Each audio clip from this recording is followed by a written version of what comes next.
Several of Massachusetts highways are under construction and they are being paid for by federal stimulus dollars. Wouldn't you prefer if the companies that got chosen to do these contracts had clean records with no workplace safety violations and no environmental fines? Well, that isn't the case.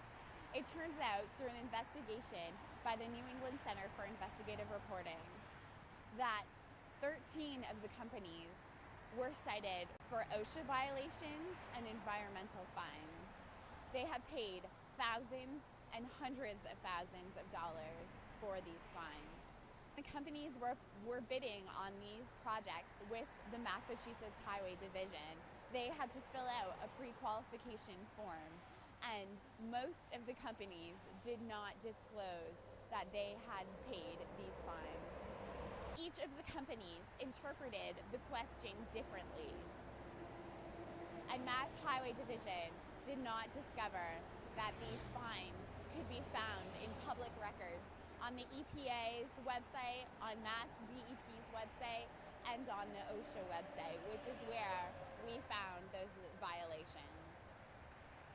We tried to speak with company representatives to find out the answer to this problem and why they did not disclose with Mass Highway. However, only one company got back to us.